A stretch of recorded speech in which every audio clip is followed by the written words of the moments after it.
Hi everybody. Hello. Welcome to another episode of Pounds and Inches, a board game review series where we bring you a review every time one of us loses a pound or an inch. And today we're talking about Hive by Gen 42. That's right. I lost another pound. It triggers the review. This is episode 411 and 157.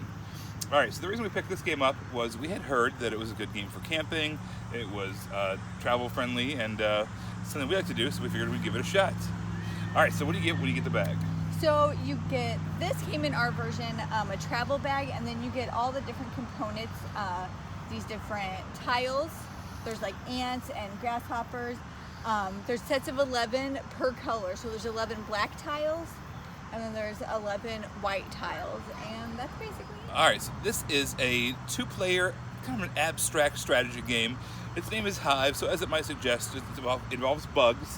What you're going to be doing is on your turn, you can either place a new bug onto the hive or into the hive, or move one of your bugs that's already in the hive. And the goal of the game, the object, is to surround the opponent's queen bee. So we have these queen bee tiles, and you're trying to get them surrounded by other tiles, and that way you win the game. It's a little bit like chess in that each one of these pieces does a different thing. So, and it tries to stick to the theme a little bit, act like the bug that it represents. So the grasshopper, for instance, has the ability to jump over things, and that's its power. All right, so what do you think? What do you like about this game? I love these components. I don't know if you can tell, but they're just really chunky. Like, these are really big, chunky components. They're durable. Let's just say that while we were camping, one of our offspring may have run off with this game, and it's still in perfect condition. Yeah, and it was dipped in food, and it just took a simple wiping off, and these nice big resin pieces are still in perfect shape, and that's why we brought it. We knew it was going to be a game that was going to be able to take some abuse. Yeah, and it doesn't require a player board. All you do is just set it up wherever it goes. You start building on whoever plays first, and you build around that. It doesn't require any type of board.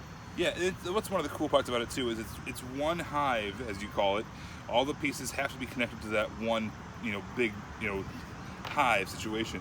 So if a piece were to separate the hive for any reason, that would be an illegal play. You can't have two separate pieces of the board. They're all connected.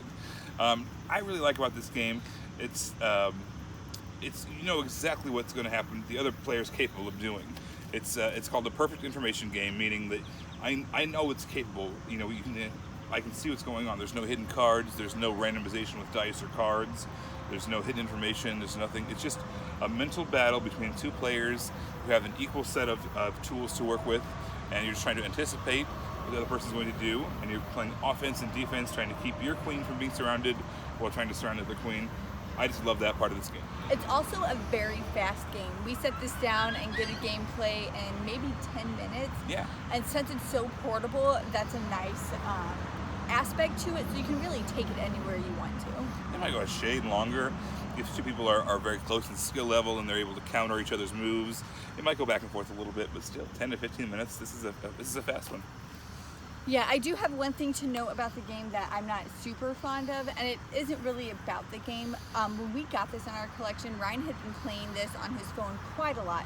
So by the time we played against each other, it wasn't an equal competition. This is a game that multiple plays really help you hone in skill and really help you become a better player.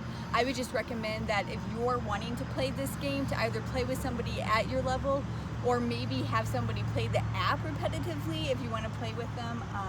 If Ryan and I were to play at equal levels right now, I'd probably have to play this non-stop for a month, and that's just not going to happen. Yeah, this is a game that we do recommend. We think it's great fun. It's portable. The pieces are going to last you a long time. You're not going to have to worry about them wearing out or anything on you. Yeah. One thing we'd say is if you try to find someone you're going to play with, it's going to play it, you're both going to play it at an equal level, so that way that you guys can kind of both enjoy it as much as possible. Play competitively. Yeah, in chess, for instance, the game that it's compared to a lot, there's a ranking system, so that way there's a way you can play with people of similar skill level.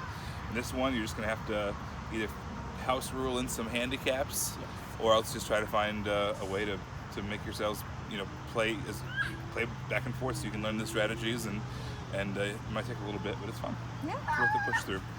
Well, thanks you guys. Sorry if this is a little bit choppy. There's a lot of background situations going on, but hopefully you enjoyed the change of scenery from our game wall, and we'll be back again soon with another episode. One of us loses a pound Or an inch. Bye, everyone. Bye.